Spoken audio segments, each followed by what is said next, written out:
napakasakla palang umibig sa babaeng alam mong hindi ka magugustuhan. At masakit pag nakikita mo na nagsusubuan, naglalambingan silang dalawa ng BF niya. Wala kang magawa kung hindi tanggapin, walang puwang sa isip niya, na maisip niya na merong puso na humahapde. Sa tuwing ang labi ng iyong mahal sa'yo'y dumadampe, parang ako'y aping-ape. Wala kong malapitan kung hindi ang alak lang at ang pulutang papaitan na nagbibigay ng kaginawa ang panandalian upang maunawaan ang ginawa kong kamalian. Ang agawin ka sa kanya at ikaw ay sulutin, at ang pagsasama nyo na maayos ay gustutin. Alam ko na gusto mo rin, ngunit bawal kasi malito. Ngunit kung iiwan ka na niya, lika ako'y nandito. Halibang magmahal sa'yo ang katulad ko.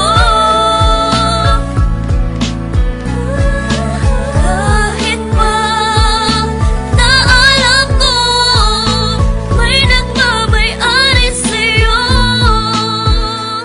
Ilang bote ng alak ang inubos ko't itinaob upang kahit papano ay lumakas ang aking loob. Ngunit bakit ganun pa rin, wala pa ring ipinagbago. Di ko magawa ang aking mga ipinangako, na hindi na kita guguluhin pa at lalapitan. At ibibigay ko ang hiling mo na katahimikan sa piling ng iyong minamahal na walang ginawa kundi saktan ka at paluwain lang ang iyong mata. Wala akong magawa kundi ikaw ay unawain na ikaw ay nagmahal at siya ay mas nauna sa'kin. Kung kaya nilawakan ko na lang ang aking isipan, at doon nasabi kong ba't ko ba pinagsisiksikan ang sarili ko sa taong di ako pinahalagahan. Nagmagmahal pala sa tulad mo'y isang katangahan, ngunit hindi pa rin nagbabago, ikaw pa rin. Kung iiwan ka niya, nandito ko, handa kang tanggapin. Halibang magmahal sa'yo ang katulad ko.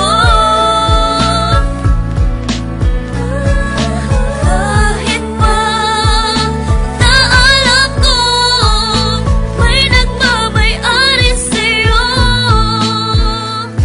Mabigat man ang problema na sa'kin ay dumaan, mahirap man kailangan kong bitawan upang gumaan. Yan ang aral na natutunan ko buhat ng matauhan, dahil pala sa'kin kayong dalawa'y nagkatampuan. Kung kaya iiwas na ako, yun na ang aking pasya. Wala nang magsasabi sa iyo nang iwan mo na siya. Wala nang magdetect sa'yo gabi-gabi bago matulog. Di na magsasabi ng banging ka ba kasi nahulog na ako sa'yo. Wala na sa iyo nga aligay, pag magmumura ka wala nang tatapik sa iyong bibig. Sa tuwing magkikita tayo, di na ako sa'yo lalapit. Pag sa text hindi na tayo magtatawagan ng pangit, kahit parang dinudurog sa sakit nilalabanan. Dahil sa aking kamalian, eto ko ginagabaan. Sana'y makahanap ako na